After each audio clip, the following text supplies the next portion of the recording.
again. Doing it again. Going on a road trip. Pick up some rusty metal. The story of this screw press starts, for us at least, on Facebook Marketplace, of course. Where else? It was listed as being in working condition for $1,000. Seemed like a no-brainer, so Chris and I hopped in the truck the very next morning to go and pick it up. Hopefully.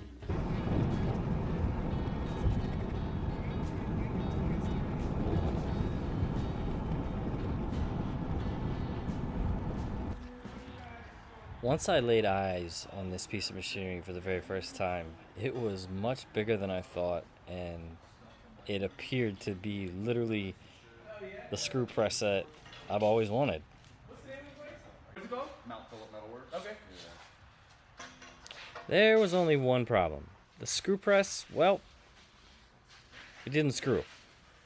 The ram was stuck, the screw was stuck, we weren't really sure, we didn't have time to diagnose it.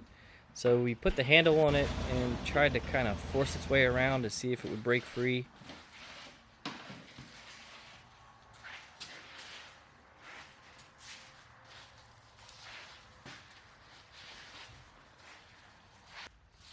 This thing works great though.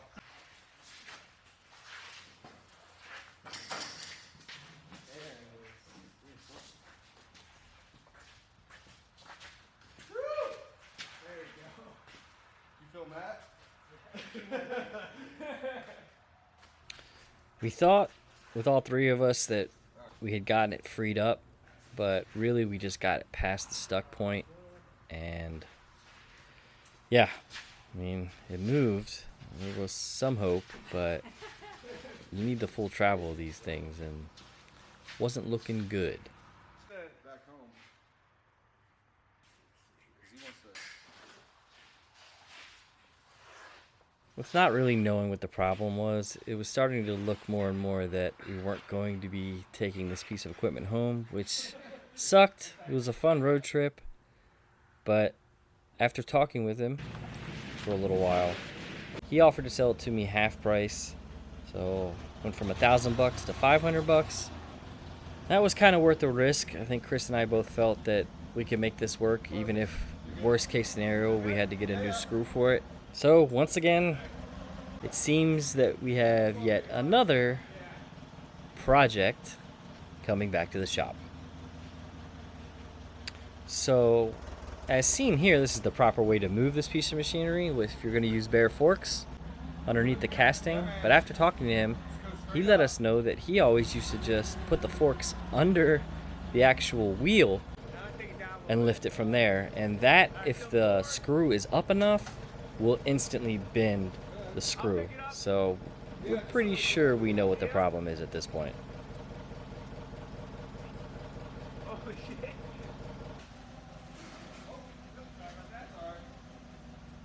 Come straight up.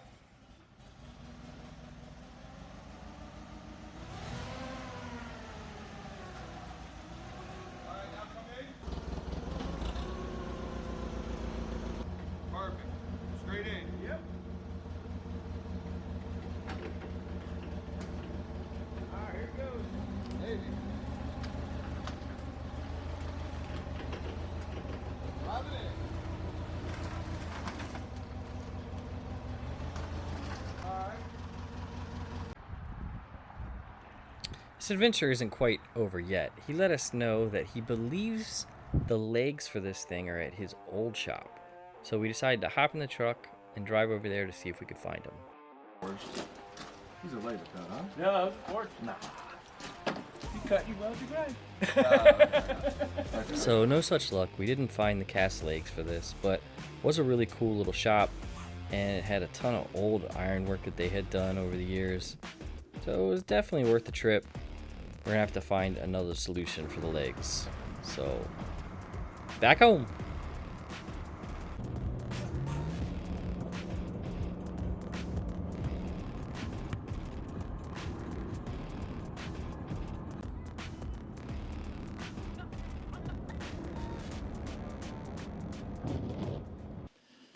Guys, today's episode is sponsored by Aura, and if you've been following this channel for a while, you'll know that last September we got hacked. For the first 24 to 48 hours, all I could think of was to do whatever I could do to get the channel back. But once I got it back, reality set in, and that is that my information, my personal information, might be vulnerable. Naturally, the first thing that I did was change all of my online banking passwords, but after that, I didn't really know what to do. I just started frantically Googling my name, my email address to see if it would come up on any of these leaked sites, and that really is where Aura came into play. You see, data brokers will sell your information, your banking information, your health records, anything they can get their hands on, and they'll sell it to anyone. And I was really surprised after my very first time of logging on Aura to see how much of my information was already out there. Not from this hack, but from years and years of online purchases and things like that. But I also found once I used this, I was getting much less spam emails, a lot less robocalls. And now that I joined Aura, I get tons of other features like antivirus, VPN, password management, like I said, parental controls, which are super handy. I got a lot of kids. And without having to download multiple apps, I get all of this protection with one simple, affordable price. The point of all of this is that I value my personal information now more than ever, as I'm sure you value yours. So go to aura.com/thatworks and start your free 14-day trial today. Your information's out there, so go get it back with Aura.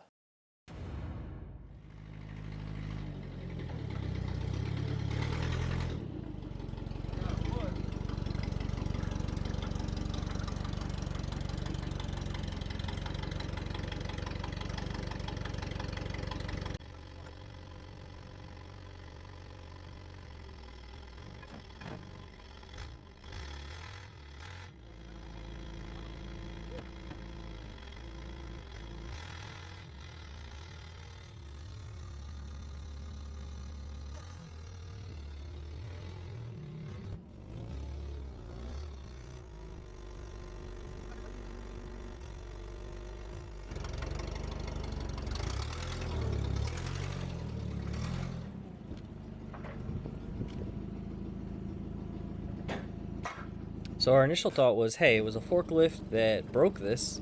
Let's try to use a forklift to fix it and just get it to the point where we think it's bent and use the forks to slightly lift up on it. You see, it's just tweaked out a little bit. So if we thought we could get it back in just a little bit more, maybe it would work.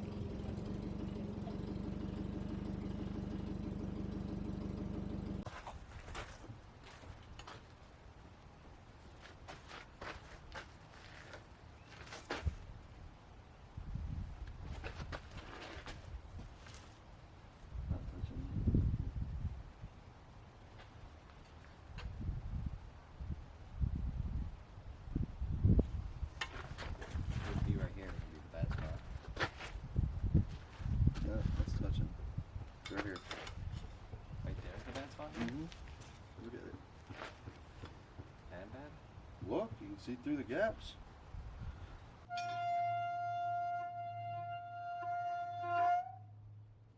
Bench and 18 millimeter or 19 millimeter, whatever the big one is.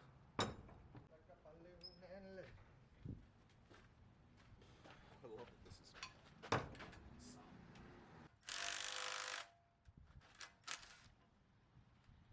don't do that.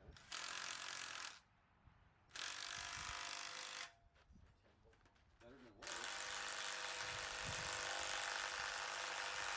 As soon as we got this thing back to the shop, Chris and I started trying just about everything to see what's binding up, what's going on. Could we heat up the screw and run it down? Once it's kind of soft and malleable, will it kind of fix itself? We tried using files, we used all kinds of different methods to try and see what was binding up. Was there a nick? Was there some burrs on the screw itself? We looked and tried just about everything, and we got it a little better with just about every little thing we tried, but it was still binding up, and that's no good. We really wanted to do everything we could to not take this apart, but sure seems like we're gonna have to. Where's that swear at?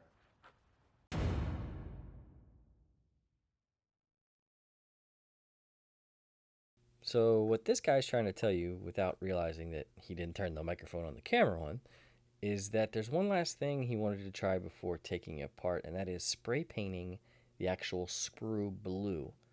With that paint, we'll be able to run the screw down, and where the paint scrapes off will be our high spot, and maybe we can get away with just filing it away to get this thing back true.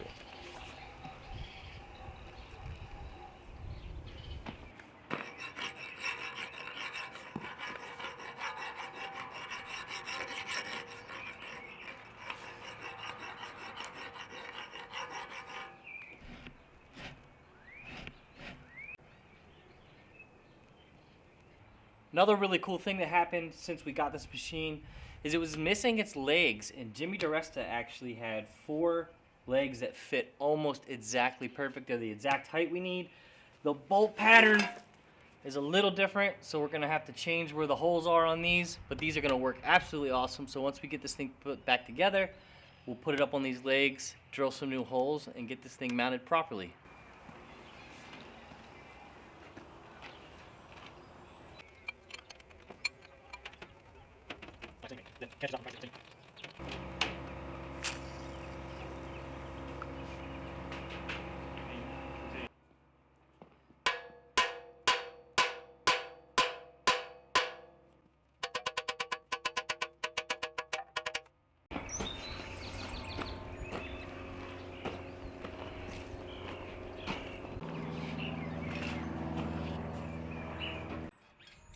Get real bolts on there and that thing will actually work. Stella, go!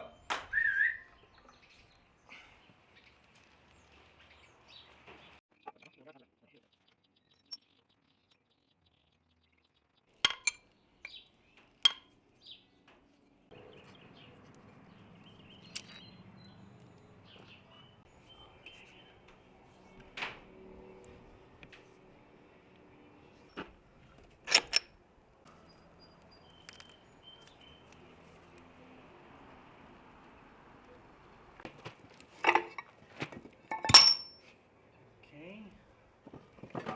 Can you go down? Once we go past kick this? kick out the wood. Wait, like just keep coming towards me. Wait, Well, okay, I can kick out the wood if we go up. down, down. Fingers. Okay, got it. Yep.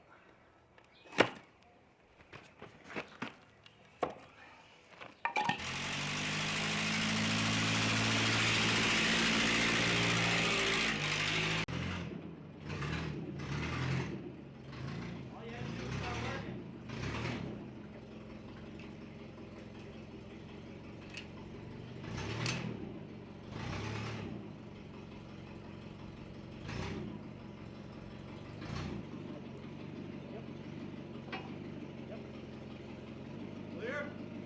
Yep. Someone put a handle on it. Nobody?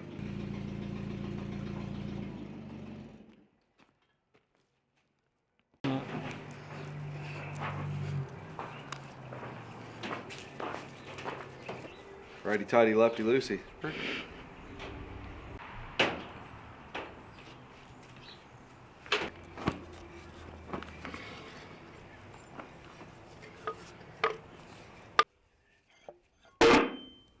Glad that we decided to take this apart, because once we got the screw off the machine and just rolled it on some concrete, we realized how bad it was.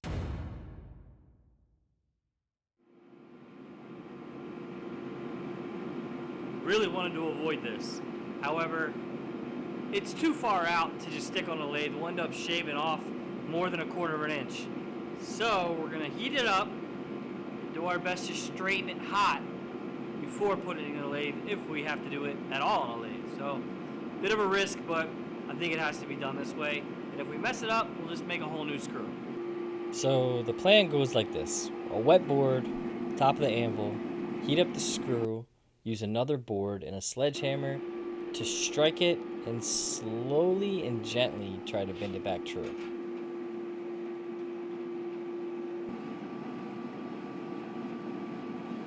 What are the odds on this working?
Well, it certainly looks much, much better. We haven't let it cool down yet, and that's actually the part that has me worried the most, because we don't know what kind of steel it is. But it looks to be that it's pretty straight. There's only really one way to find out, though. But it's a little more complicated than just letting it cool down and putting it back in place. See, we heated it up, so we created scale. And we got to get rid of that before we put it back together.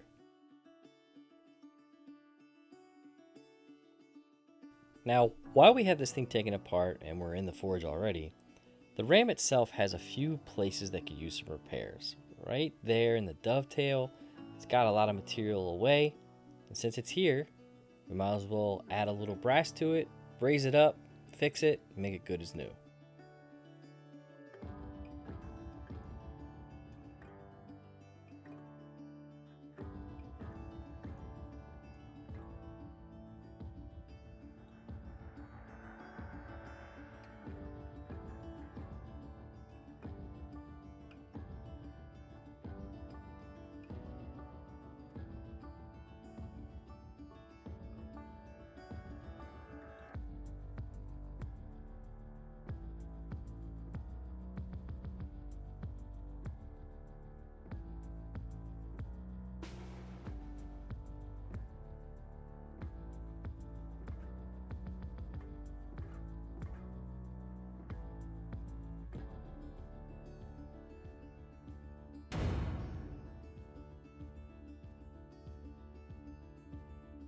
At this point, I got my fingers crossed. It's time to put this thing back together, grease it up as it goes. It still feels a little tight, but it is moving. So here's hoping that once we get the guides back on, which does add more friction, that it'll turn nice and free.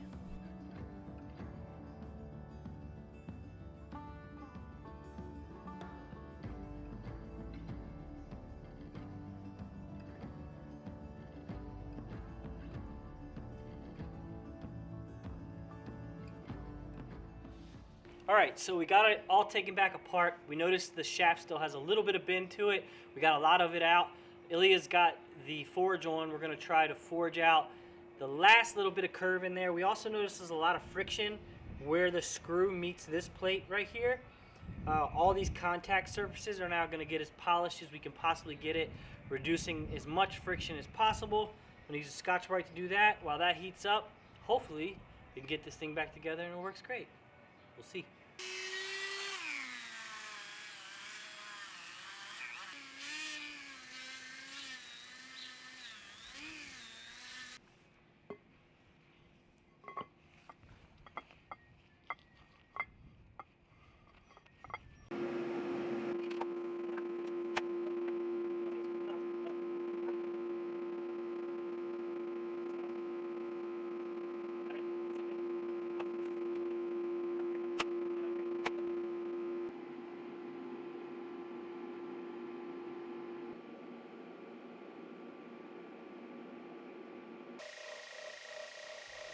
I know this might seem crazy, freehand grinding on an important part like this, but we know these Broadback Ironworks grinders like the back of our hands, so don't recommend everybody doing this, but show me a better way and we would have done it.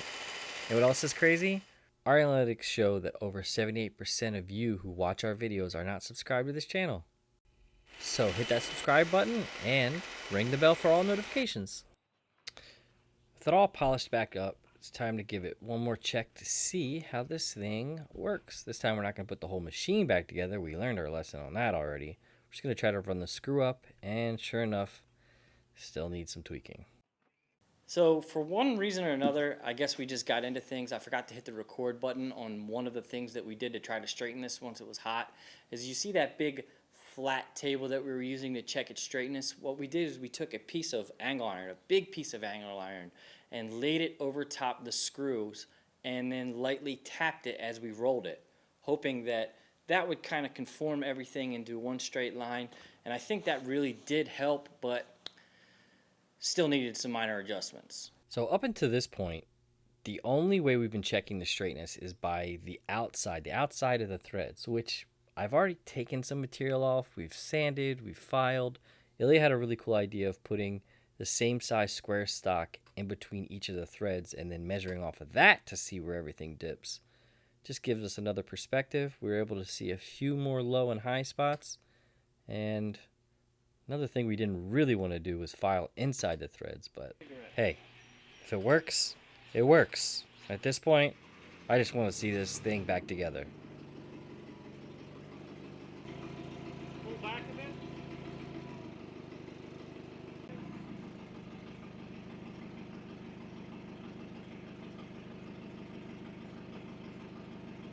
Down.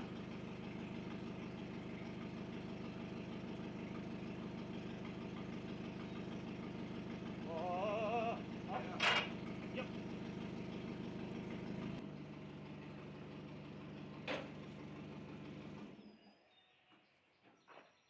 Holy shit. Eat your heart out.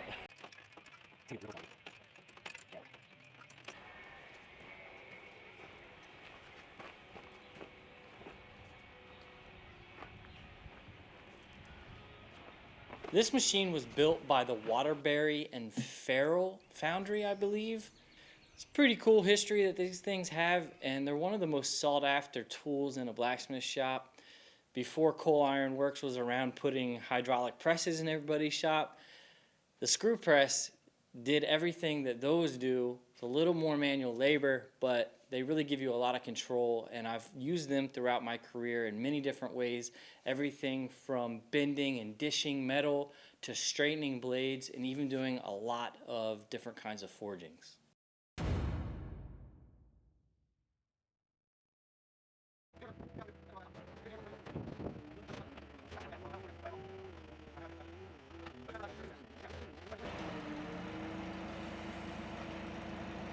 Almost 2 years, actually 2 years and a day. We're finally gonna get to it. Finally.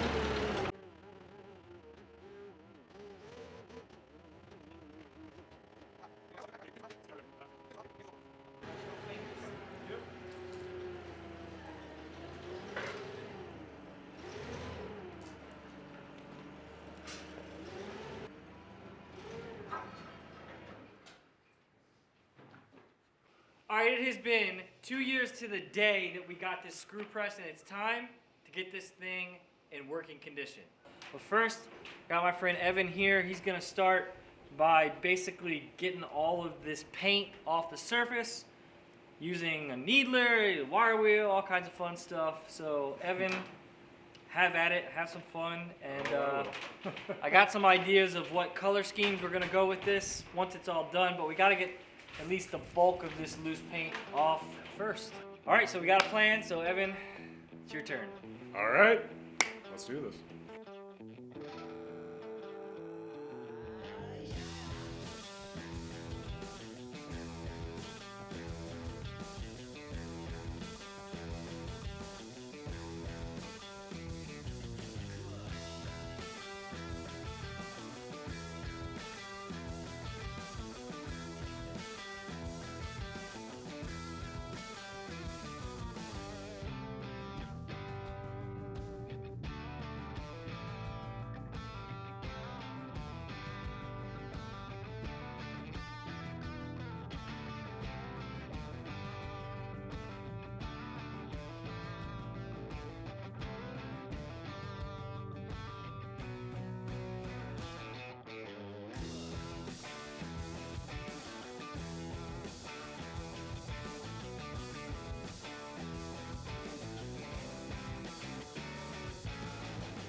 Down, a little bit more. There you go. Isn't that tightening? What's that? You might want to shoot it from this side. Okay, about this way.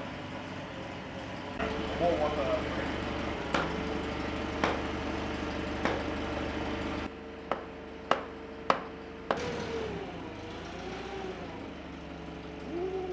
yeah.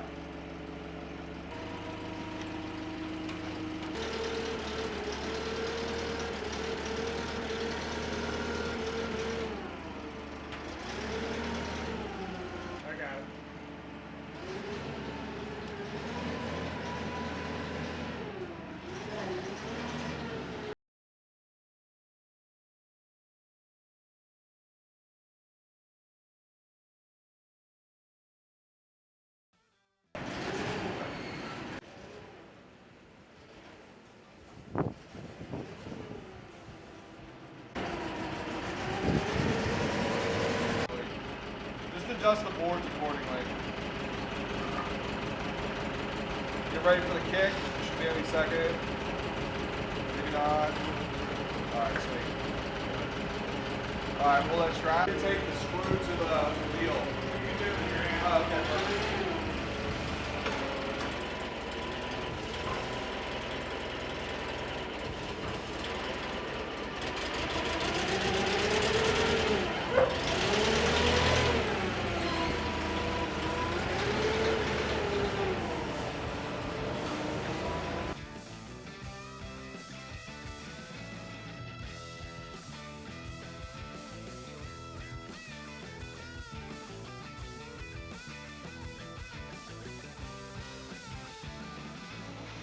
One of the very last things we had to address were those beautiful legs given to us by Jimmy DiResta.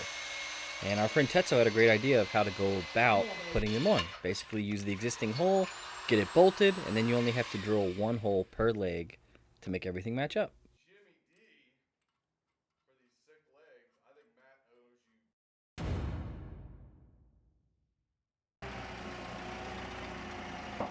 you. The work was finished on this project on a Friday.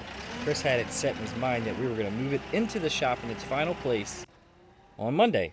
And when Chris gets something like that in his mind, nothing's going to get in his way. Certainly not a little bit of snow.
This thing is super awesome. We got it in place. It's painted. Everything's working. We still need to do a few minor adjustments. Got to get the handle situation taken care of. We need to make a bottom bracket for that original handle that came with it from the factory, and figure out our die situation, exactly what we're going to do. But this thing is already in place, and we're going to be using it in so many different ways.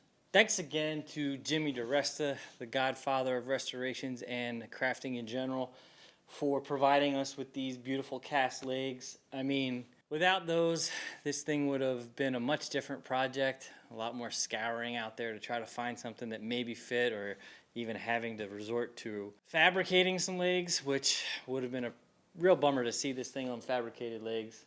I'm just thrilled that it's all done, and I can't wait to put this thing to use. Thanks for watching this journey.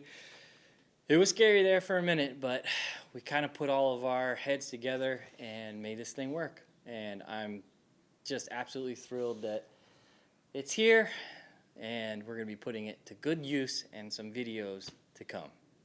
If you enjoyed this one, make sure you check out this video right here. This is one of my favorite restorations of all time.